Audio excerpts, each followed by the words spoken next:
28,000 IT professionals have signed an online petition addressed to the Union Ministry of Labour and Employment, asking for the norms of quitting from their jobs to be made easier. Presently, a 3-month notice period is required by companies across the board at the time of quitting.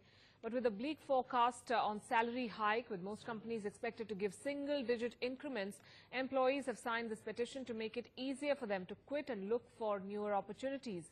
The petition has been signed at an extremely difficult period for this industry, with recent changes in US government policies and demonetisation making its impact felt.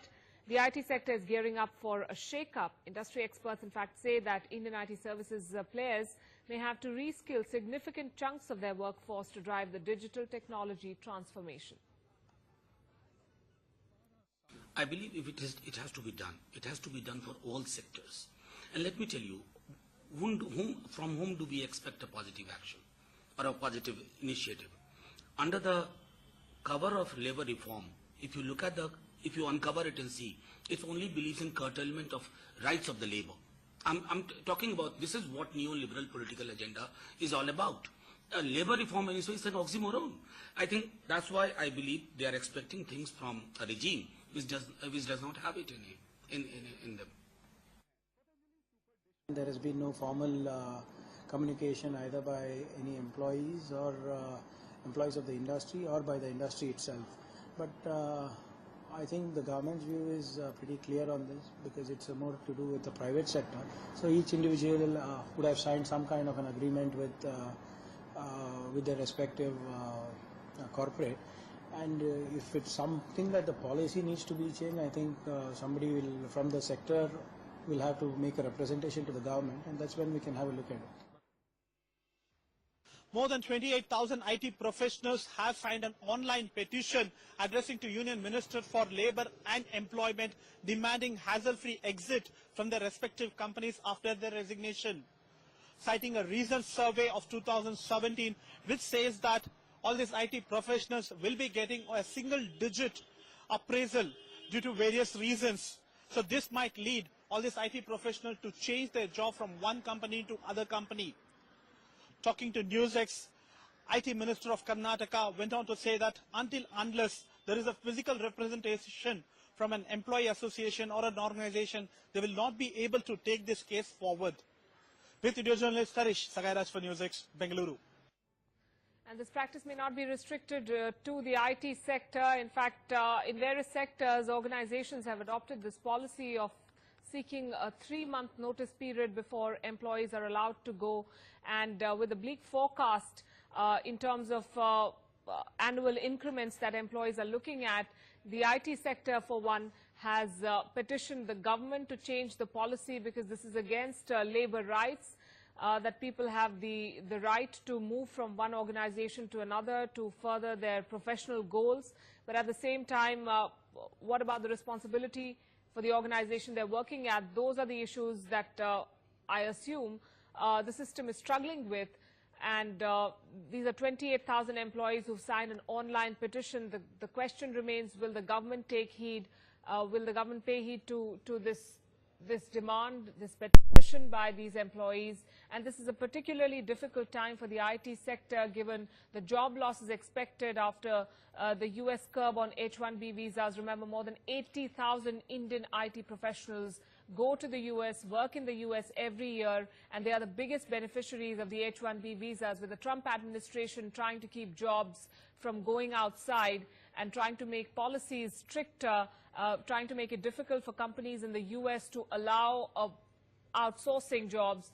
This is going to be that much more challenging for the IT sector. Sriram Khanna, consumer rights activist, joining us from Delhi. Good evening, Mr. Khanna. The first question to you is this a fair demand, sir?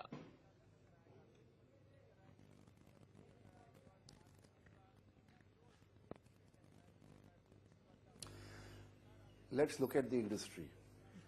This is a white-collar industry which is based with, staffed with intellectual inputs, highly educated and trained people. But this industry is also marked by the absence of trade unions. Managements of IT companies are not happy to see employee unions take shape on their shop floors.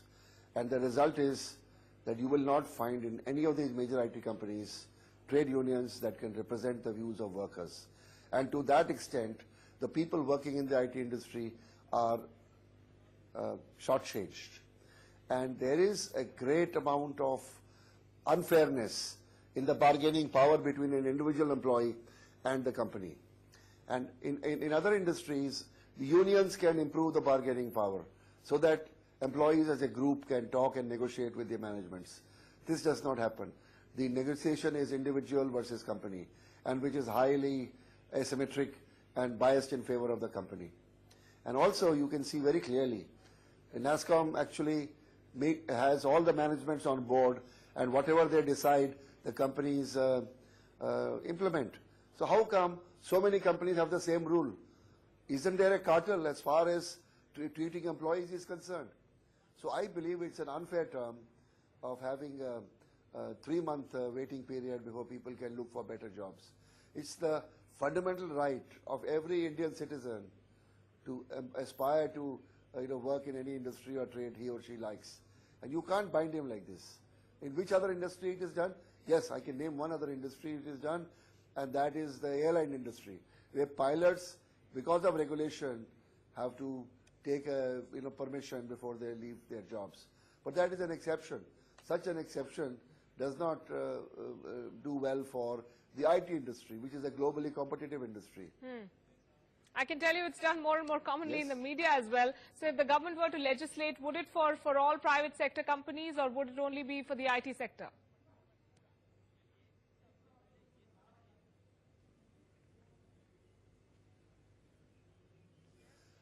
See, the argument the IT sector is giving is that certain jobs are necessary jobs where there are shortage of skills, and somebody leaves at short notice of a month, we don't have enough time to hire. Agreed. So you should carve out your exceptions and let the companies notify when they are hiring a person that you are being hired in an exceptionally shortaged staff, and therefore we are going to pay you more, and we'll also take 3 months, give you 3 months notice. So are you paying more to these people whom you need so much? Look at the amount of profit the companies are making. Look at the amount of bonuses and other things that they are able to make and give to their shareholders. So if you are making a lot of money, you should pay your employees as well. So if you want them to have longer notice periods, pay them a premium over what you pay others in the same category. But they don't do that. So I think time has come for the management boards of the IT companies to start treating their workers fairly. Couldn't agree more with that. Our first caller this evening is from Pune. Vikram is with us on the phone line. Good evening, Vikram. Good evening, ma'am. I just like to find out, along with the notice period, is it required for these IT companies to implement something like the Vishaka guidelines, etc.? Because I feel that they're not being done right now. I'm presuming everyone must implement the Vishaka guidelines.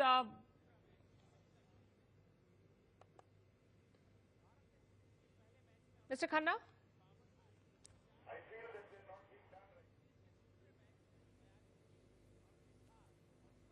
Yeah. See, I believe that Vishaka guidelines arise from a judgment of the Supreme Court relating to sexual harassment.